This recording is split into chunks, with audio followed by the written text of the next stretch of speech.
మీ కళ్ళద్దాల్ని పక్కన పెట్టేయండి. ప్రతి కంటి సమస్యకి బెస్ట్ సొల్యూషన్ ఇస్తుంది American laser eye hospital. Harsha Sai కేసులో సినిమా ట్విస్ట్ బయటపడింది. ఇప్పటికే మెగా అనే సినిమాలో హీరోగా నటిస్తున్న ఆయన ఆ సినిమా విషయంలోనే బాధితురాలితో చెడిందని తెలుస్తోంది. ఒకరిపై మరొకరు ఆరోపణలు చేసుకునే వరకు వచ్చింది. ముఖ్యంగా హర్ష సాయిపై మాయని మచ్చలా మారింది. అసలు వీరి మధ్య ఏం జరిగింది? ఆ సినిమా ట్విస్ట్ ఏంటి?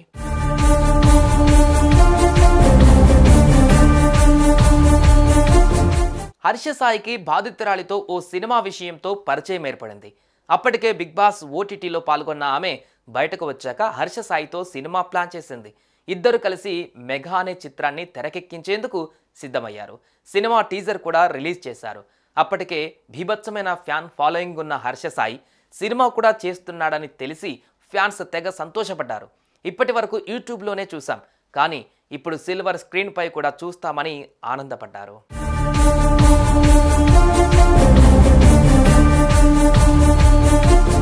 అలా మెగా సినిమా షూట్ ప్రారంభమైంది. టీజర్ రిలీజ్ అయింది. మంచి రెస్పాన్స్ వచ్చింది. దీంతో మూవీ టీంలో గొడవలు మొదలయ్యాయి. సినిమాకు సంబంధించిన కాపీ రైట్స్ కోసం హర్ష సాయి ప్రయత్నాలు చేశాడు, కానీ అవి విఫలమయ్యాయి. అప్పటికే సినిమాకు బాధితురాలు ప్రొడ్యూసర్గా వ్యవహరించగా ఈ కాపీ రైట్స్ విషయంపై ఇద్దరి మధ్య వివాదం నెలకొంది. ఈ క్రమంలో బాధితురాలికి మత్తుమందు ఇచ్చి హర్ష సాయి అఘాయిత్యానికి పాల్పడ్డాడని బాధితురాలు పోలీసులకు తెలిపింది. ఆ సమయంలో తన నగ్న ఫోటోలు, వీడియోలు కూడా చిత్రీకరించాడని పేర్కొంది.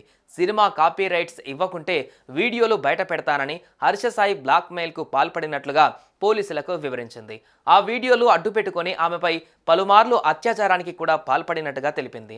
పెళ్లి చేసుకుంటానని నమ్మించి తన వద్ద నుంచి 2 కోట్లు తీసుకున్నాడని ఫిర్యాదులో పేర్కొంది.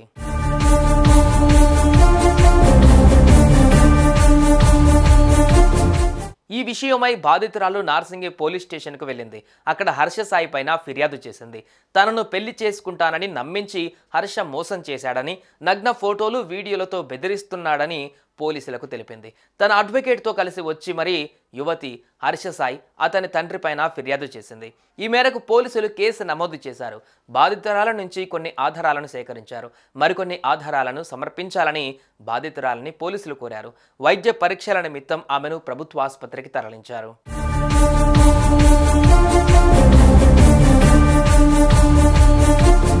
తాను నటించిన సినిమానే తన కొంప ముంచినట్లయింది. యూట్యూబర్గా సక్సెస్ఫుల్గా ఫామ్లో ఉన్నటువంటి హర్ష ఇప్పుడు టాక్ ఆఫ్ ది టౌన్గా నిలిచాడు. అఫ్కోర్స్ ఇదంతా అబద్ధమని హర్ష సాయి చెప్పినప్పటికీ పోలీసుల విచారణ కీలకంగా మారింది. ఇప్పటి వరకు హర్ష సాయిని పోలీసులు సంప్రదించాలని చూసినా ఆయన మాత్రం ఎలాంటి రెస్పాన్స్ ఇవ్వడం లేదు.